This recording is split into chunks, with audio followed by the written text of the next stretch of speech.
una mujer se acercó a él y le lavó los pies.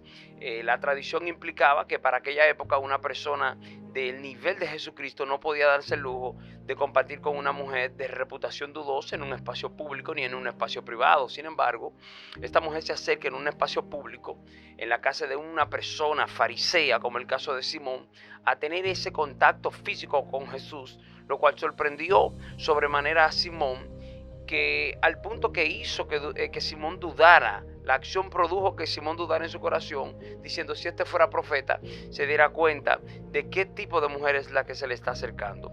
O sea,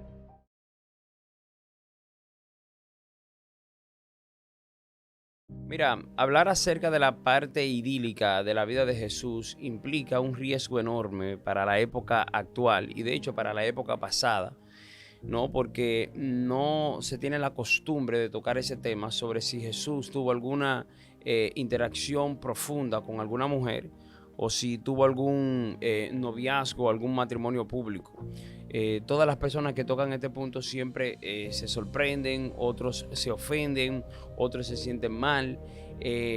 Y muchas personas llegan a considerar como hasta de diabólico a cualquier ser humano que afirme algo parecido. La realidad es clara, la realidad está en la palabra de Dios y a la luz de la Biblia nosotros todavía no hemos podido encontrar ningún registro, de hecho ni siquiera ningún indicio que pueda reafirmar o que pueda afirmar más bien una relación amorosa de Jesucristo con alguna mujer en aquella época. Sí debemos nosotros recordar, sí debemos aclarar, afirmar que Jesús, a diferencia de los otros rabinos, a diferencia de los otros maestros, sí trataba a la mujer de una manera muy, pero muy especial.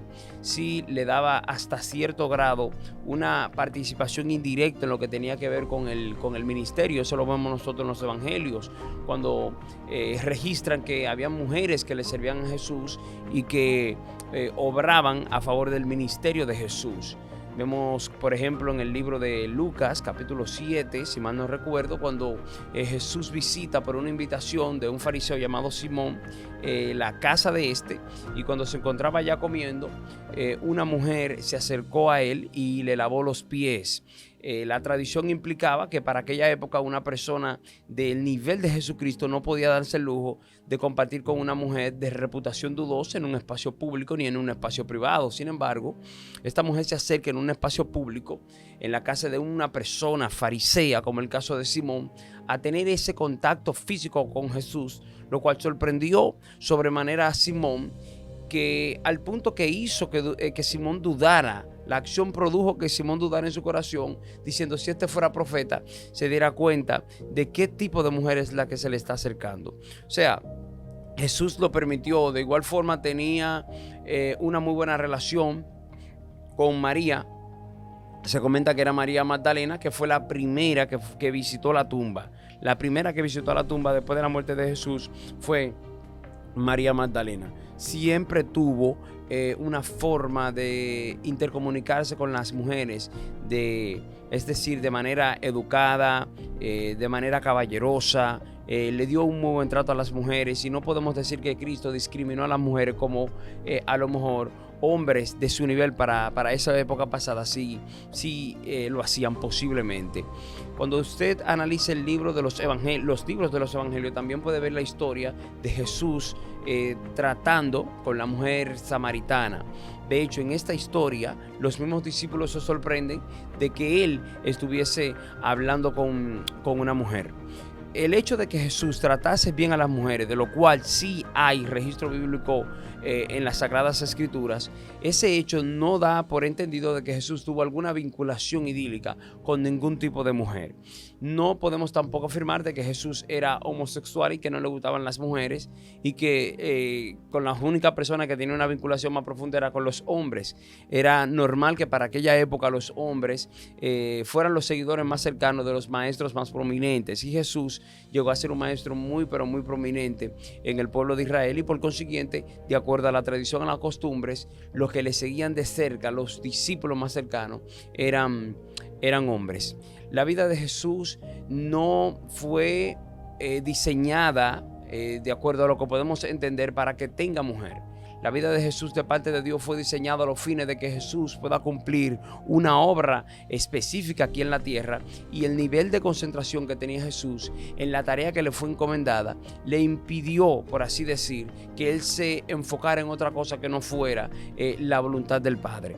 Jesús fue una persona normal, una persona humana aquí en la tierra, que padeció, que lloró, que tuvo hambre, que tuvo frío y que pasó por todas las circunstancias. Y si pasó por todas las circunstancias por ser humano, es posible que también pudo haber sido atraído por alguna dama. Sin embargo, insisto en decir que no tenemos registro bíblico ni extrabíblico tampoco en el cual podamos confiar para afirmar, para estipular, para publicar que sí, que Jesús tuvo alguna relación con alguna mujer.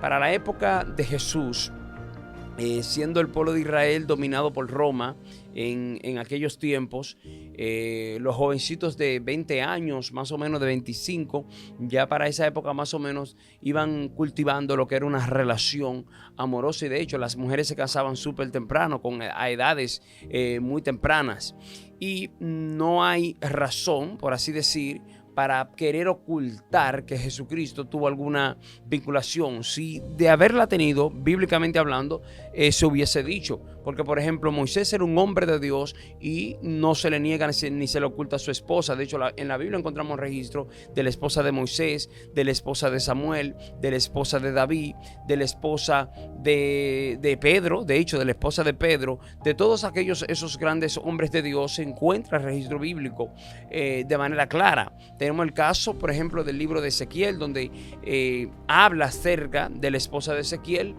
parcialmente, ¿no? Entonces, si bíblicamente hablamos de que los grandes hombres de Dios tuvieron esposa y a ninguna se le ocultó, si Jesús hubiese tenido esposa, también se hubiese podido pronunciar el hecho de que la tenía y no había ningún tipo de necesidad de ocultarla.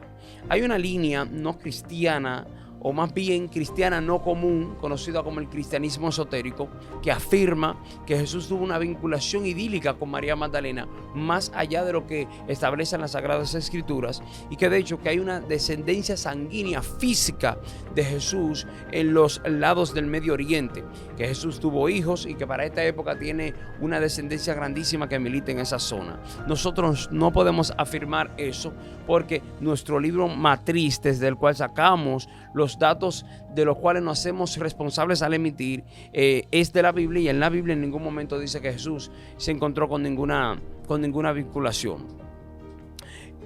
Decirlo o afirmarlo sería decir o afirmar algo extrabíblico, y por consiguiente estaríamos mintiendo, porque si la Biblia no lo afirma, nosotros no somos quienes para poder afirmarlo.